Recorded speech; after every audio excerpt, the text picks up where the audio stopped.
So guys welcome to the chapter 4 composition and framing. I think ये जो topic है वो बहुत ही ज़्यादा इंपॉर्टेंट है क्योंकि बेसिक से फोटोग्राफर्स कंपोजिशन और फ्रेमिंग्स के बारे में सीखना चाहते हैं और सीखते आ रहे हैं। बट मैं आज जो आपको बताने वाला हूँ कि कंपोजिशन और फ्रेमिंग्स वेडिंग में किस तरीके से यूज़फुल होती हैं, किस तरीके की लाइटिंग सिचुएशंस में यूज़फुल होती हैं, इस बारे में हम थोड़ा डीप डिटेल्स में जानेंगे। First is rule of third. I think ये जो चीज़ है, ये जो फ्रेमिंग है रूल ऑफ थर्ड, बहुत कॉमन फ्रेमिंग है और स्टार्टिंग ऑफ द एज में her photographer rule of third के बारे में जानते हैं।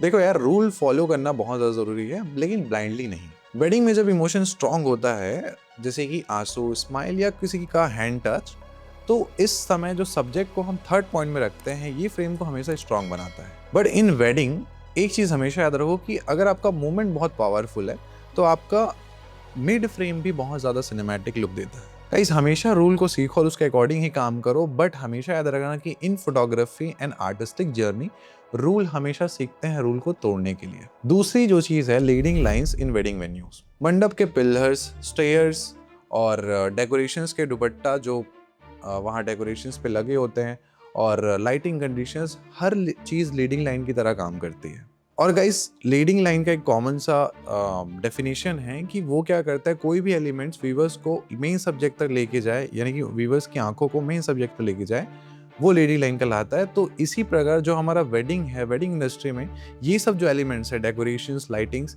ये सब चीज़ें ब्राइड एंड ग्रूम्स की तरफ व्यूवर्स की आंखों को लेके जाती है। और ये गारंटीड है कि अगर आपके फ्रेम में स्ट्रॉन्ग लीडिंग लाइन्स हैं तो वो स्ट्रॉन्ग स्टोरी टेलिंग भी होगी।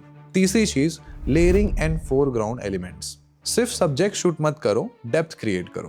गाइस, वेडिंग में ऐसे बहुत सारे छोटे एलिमेंट्स मिलते हैं, जैसे फ्लावर, दिया, डेकोरेशंस एंड कर्टन्स, जिसको आप फोरग्राउंड में रख सकते हो और जिससे आप बहुत ही अच्छा डेप्थ क्रिएट कर सकते हो।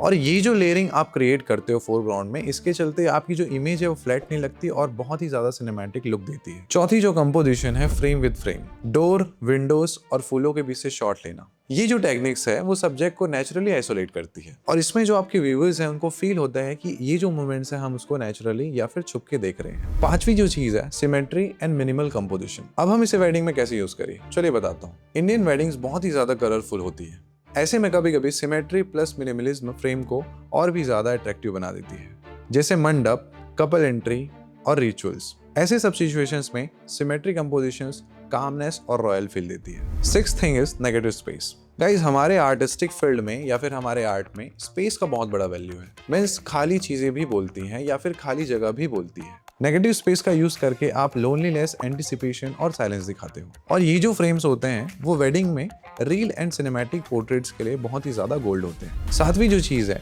Clean frame versus story telling frames. Wedding में हर फ्रेम्स का क्लीन होना जरूरी नहीं है। Clean frames couple shots and portraits को दिखाते हैं, लेकिन story telling frames reactions, emotions and moments को दिखाते हैं। शादी का सच परफेक्ट फ्रेम नहीं, रियल इमोशंस होता है। आठवीं और बहुत इंपॉर्टेंट चीज, बैकग्राउंड कंट्रोल इन क्राउड्स। वेडिंग में बैकग्राउंड कंट्रोल नहीं होता, लेकिन फोटोग्राफर जरूर होता है। फोटोग्राफर्स हमेशा याद रखो, एंगल चेंज करो, अपर्चर ओपन करो एंड पोजीशन शिफ्ट करो। और ऐसे सिचुएशंस में आपका एक छोटा सा मूव मैसी फ्रेम्स को मैजिकल फ्रेम में कन्वर्ट कर सकता है। Guys, remember one thing, composition सिर्फ फ्रेम्स नहीं बनाते हैं, कंपोजिशंस व्यूअर्स को फील कराते हैं।